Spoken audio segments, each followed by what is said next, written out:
கள்ளக்குறிச்சியில் விஷச்சாராய உயிரிழப்பு வெளியாகவும் அனைவரது கவனத்தையும் ஈர்த்திருக்கும் கல்வராயன் மலை குறித்து விவரிக்கிறது இந்த தொகுப்பு. கள்ளக்குறிச்சியில் விஷச்சாராயத்தால் நேரிட்ட உயிரிழப்புகள் தமிழகத்தை உலுக்கியிருக்கிறது. இதன் தொடர்ச்சியாக போலீஸ் கைது வேட்டைக்கு மத்தியில் எங்கதாம்பா இதை காய்ச்சறீங்க என்ற கேள்வியும் எழுகிறது. இந்த கேள்வியை எழுப்பியதும் எல்லோரது கண்களும் செல்வது கல்வராயன் மலையாகவே இருக்கிறது. சேலம், தருமபுரி, திருவண்ணாமலை, கள்ளக்குறிச்சி என 4 மாவட்டங்களை இணைக்கும் கல்வராயன் மலை பல காலமாகவே கள்ளச்சாராய மலையாகவே காட்சியளிக்கிறது. கல்வராயன் மலையில் சிற்றோடைகளில் நீர் ஓடுகிறதோ இல்லையோ, போலீஸ் உள்ளே நுழைந்தால் உடைபடும் பானைகளிலிருந்து நிச்சயம் சாராயம் ஆறாக ஓடும். இங்கிருந்து கள்ளச்சாராயம் தமிழகம் முழுவதும் சப்ளை ஆவதாக ஆதங்கப்படுகிறார்கள் சமூக ஆர்வலர்கள்.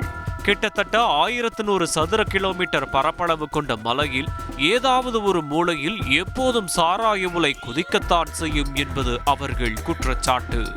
சமீபத்தில் கல்வராயன் மலைப்பகுதியில் குறும்பாலூரில் சின்டெக்ஸ் டேங்கில் இருந்த 5000 லிட்டர் சாராய ஊரல்களை போலீசார் அழித்தனர். மே மாதம் இறுதியில் குறும்பாலூர் வனப்பகுதியில் பதுக்கி வைக்கப்பட்டிருந்த 3000 லிட்டர் சாராய ஊரல்களை போலீஸ் அழித்தது. மே மாதம் தொடக்கத்தில் கல்வராயன் மலையில் விளாம்பட்டி புதூர் வனப்பகுதியில் 50 பேரல்களில் பதுக்கி வைக்கப்பட்டிருந்த 10,000 லிட்டர் சாராய ஊரல் அழிக்கப்பட்டது. கள்ளக்குறிச்சி மாவட்டம் கல்வராயன் மலையில் அருவங்காடு வனப்பகுதியில் 2000 லிட்டர் சாராய ஊரல்களை அழித்தது போலீஸ்.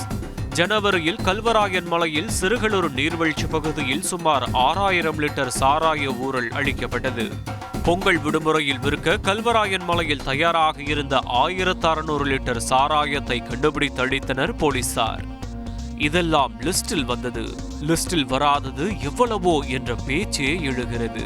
கல்வராயன் மலையில் காய்ச்சப்படும் சாராயம் பாக்கெட்டுகளில் டோர் டெலிவரி செய்யப்பட்டதாக வெளியான வீடியோ காட்சிகளும் அதிர வைக்கத்தான் செய்கிறது. குடத்தில் வைத்தும் கட்டை பையில் வைத்தும் கும்பல்கள் கள்ளச்சாராயம் இருக்கும் வீடியோக்களும் வெளியாகி இருக்கிறது. இங்கு சாராயம் காய்ச்ச வியாபாரிகளே இடங்களை ஏலம் எடுப்பதாக வெளியான தகவல் ஹைலைட். ஆம், கள்ளக்குறிச்சி புளியங்கொட்டை பகுதியில் கள்ளச்சாராயம் விற்பனைக்கு 33 லட்சம் ரூபாய் கொடுத்து பெண் ஒருவர் உரிமம் பெற்ற தகவல் கேட்போரை கிறங்க செய்தது.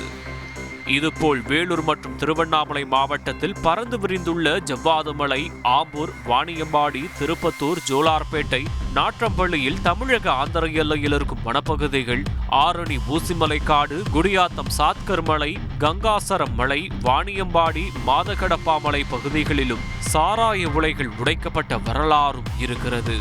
போலீசார் சாராய பானைகளை உடைத்தாலும் சாராய உலைகள் எங்கோ குதிக்கத்தான் செய்கிறது. இதில் கல்வராயன் மலையில் சாராய குதிப்புக்கு எண்டே இல்லையா என்ற அளவிற்கு சாராய உலைகள் குதிக்கிறது என்பது தொடர் குற்றச்சாட்டு. குறைந்த விலையில் போதை என குடலையும் கண்களையும் இழக்கும் ஏழை மக்கள் அவ்வப்போது உயிரிழக்கும் அவலமும் பெரும் துயரை ஏற்படுத்தி இருக்கிறது. இப்படி பலரது குடியை கெடுக்கும் இந்த கள்ளச்சாராய கும்பலை போலீஸ் இரும்பு கரம் கொண்டு அடக்க வேண்டும் என்பதுதான் வெகுஜன மக்களின் வலியுறுத்தலாக இருக்கிறது.